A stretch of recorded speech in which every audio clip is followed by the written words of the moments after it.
Evening all, how you doing? I'm pleased to report, following on from yesterday's video, that this problem isn't going anywhere and Elon's been very busy in the last 24 hours giving massive amounts of grief to the collection of weasels and walking toilets that we call the establishment in the United Kingdom. Been a great 24 hours on Twitter, and it just goes to show the public is angry. They call Twitter the digital town square, and you can see it really is. It's a collection of over 1 billion people, the vast majority of them in the Western world. And it is a great gauge of just what the general public's feelings are. When Twitter's melting down, or X these days, but still nobody calls it sending an X, do they? I think he's stuck with that moniker no matter what he does. But when X is melting down with millions and millions of tweets all about this one subject, it's definitely not going anywhere. Musk's got the bit between his teeth. He's just announced that he's coming out in support of the AfD, and he's actually doing an interview with the leader of the party, and he is mercilessly haranguing the establishment in the United Kingdom,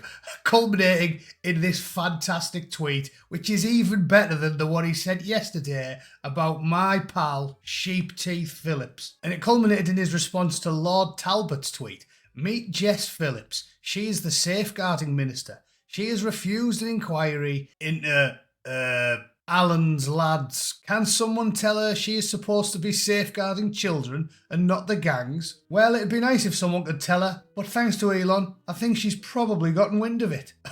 As he responded with, Jess Phillips is a surprise sex genocide apologist. Brilliant that, isn't it? He's not mincing his words. I don't think even I could be that direct, Elon. So well done, son. This obviously sent Twitter into meltdown with all kinds of powerful connected people waiting in on the debate. And then obviously I responded to many of them, giving them premium unleaded AAA grief on a public platform with no fear of getting banned for it. So that was brilliant. I used to hate Twitter. Now it's a joy to be on there. So I'll cover some of the biggest public meltdowns and my usually not very witty but definitely factually accurate responses. I'm sure we'll have a whale of a time.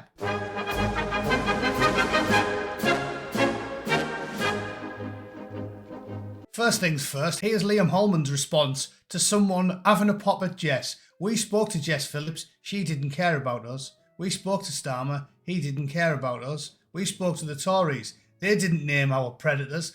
And Mr. Holman's response is to not have a pop at the people that covered up the 3 decades of sexual deviancy. No, his response is to say, making AI pictures of girls is very, very creepy. Is it? You're trying to make a political point and all you have to do is say, Grok, please make me an image of 10 kids crying. And it does it. It takes about 3 seconds. Doesn't strike me as very creepy. Certainly not as creepy as this. And I told him as much. Is it as creepy as your mates bumming kids for decades while our MPs, the CPS, the BBC and a few hundred coppers turn a blind eye and run interference? For the predators though? Is it? I don't think so. Obviously the new Europeans melting down as well. Alistair Campbell's love child, that. A nice trustworthy gentleman, isn't he? Elon Musk is out of control and a danger to British society. How long before some deranged lunatic acts on this kind of incitement? Keir Starmer must take a stand against him. Yeah, the problem with that, lads, is that Keir Starmer's got a spinal column like a noodle doodle. I mean, he basically hasn't got one. Jellyfish Johnson had about the same amount of spine as Keir Starmer. And the reason he's got that nickname is because he is an invertebrate. He is just a globule. The albino jellyfish stood for nothing in his entire life. And Starmer is cut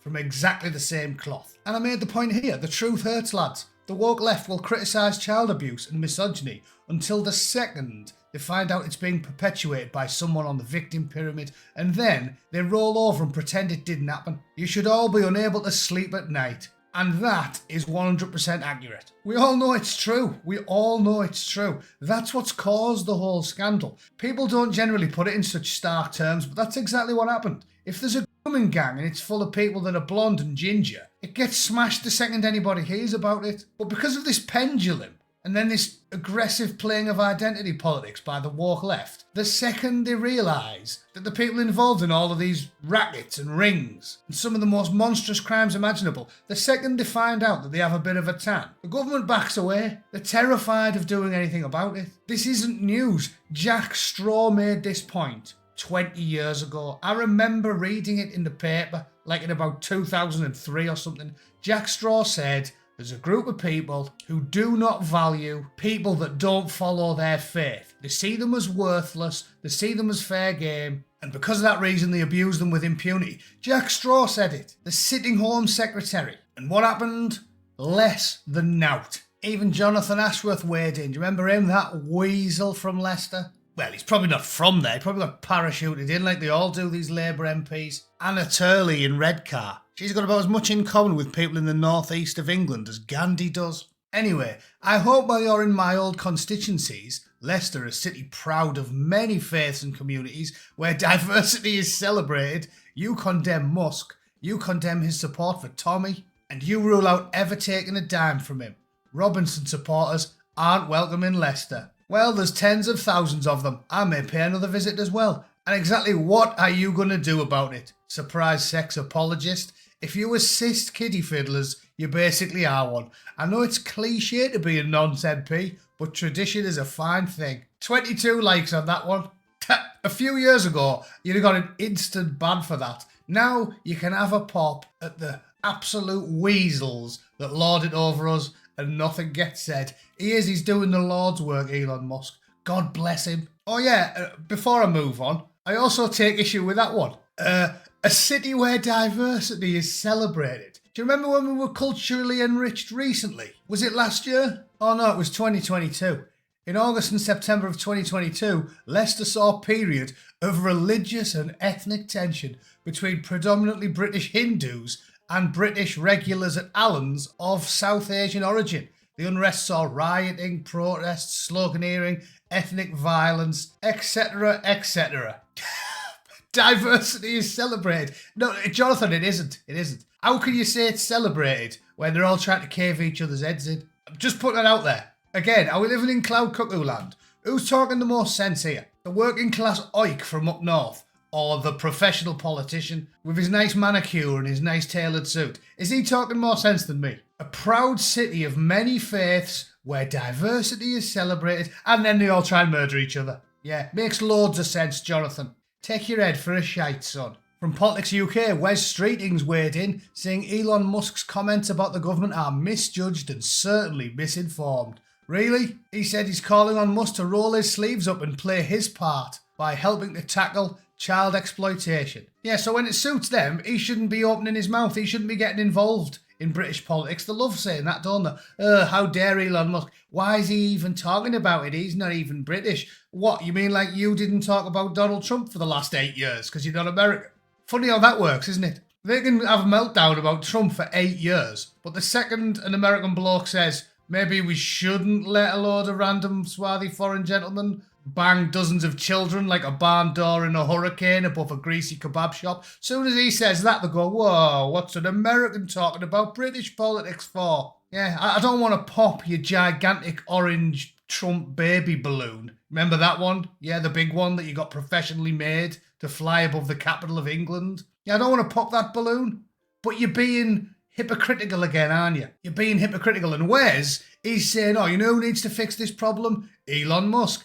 Despite the fact Labour MPs and Conservative, let's get it out there, and the BBC and Sky and Channel 4, all British companies, people, places, politicians, whatever, they all covered it up for decades. So apparently it's Musk's fault that they got away with it, and not the people in the country it happened that helped them get away with it.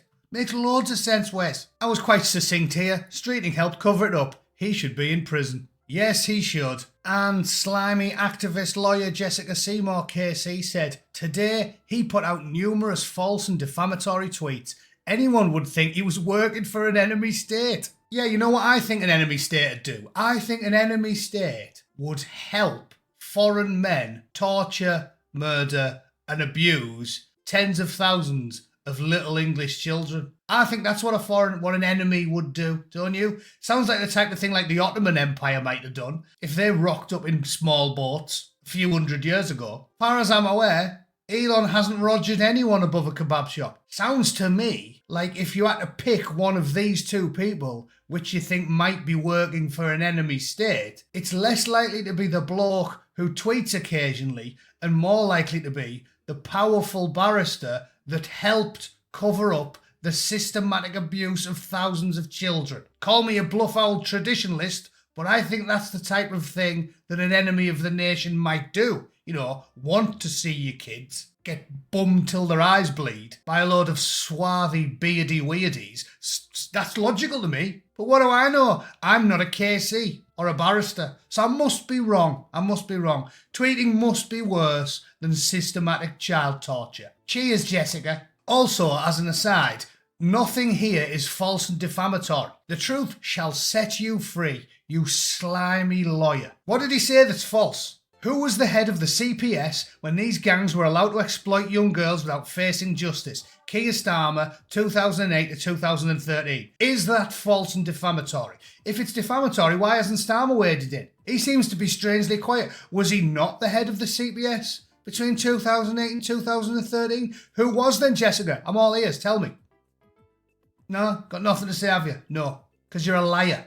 What? A professional lawyer lying? Surely not. And to finish up, his last post 5 hours ago was Labour has blocked an inquiry into Keir Starmer's conduct as the head of the CPS while investigating the Oldham scandal. And then he went conker deep in Keir's dirt box and just fully posted a picture of him with a bold capitalised font plastered across his forehead saying, "I facilitated child surprise sex." Brilliant. The serving Prime Minister of the United Kingdom getting absolutely butchered by the richest man in the world. And he's got no comebacks because it's true. And the mainstream media can cover it. The BBC aren't talking about it. And Sky News and Channel 4 aren't talking about it. But there's about 3 billion people that are talking about it. And he's got no comebacks because, as I've said many times, they have a lot of power, the rich and the powerful, the elites. They have a lot of power. They can use the mechanisms of the state to crush dissent. They can pillory people like me or stitch up people like Tony Romo and lock them up. They can do many, many things. But one thing is outside of the power, and that's why there's so many great quotes from great men of history about the truth and the power of it. You can lie, you can cheat, you can obfuscate, you can tyrannise. You can use the BBC and Sky News and Channel 4 and the radio stations and Silicon Valley and Facebook and Twitter and YouTube and Google. You can use all of them to twist the narrative and to stitch up people like Tony Romo and lock them away for nothing. But there's one thing you cannot ever do. And you know what that is? You can never turn an honest man into a liar. The truth always comes out. And this fella has no defence against the unvarnished truth. Absolutely loving it. And that was just a fantastic 24 hours in cyberspace. I'm loving 2025 and I can't wait till the Orange Oracle sits atop the golden throne and starts crushing some skulls. It's going to be fantastic. Anyway, that's just what I think. If you're still not optimistic about 2025, you've probably got bones like Mr. Glass. Yeah, if I give you a gentle push in your wheelchair and you fell out of it, you'd probably shatter every bone in your body because you're a soy-addled loser and you know this ain't going to be your year. If you disagree though, feel free to type something in the comments. Obviously you can't type if you've got bones like Mr. Glass. You'll just smash your fingers to shards. But if you want to leave a comment in the chat, please do and I will read them. Alright, thanks for tuning in. Thanks for liking and sharing and all of that nonsense. And I'll see you all tomorrow. Toodle pip. Cheers.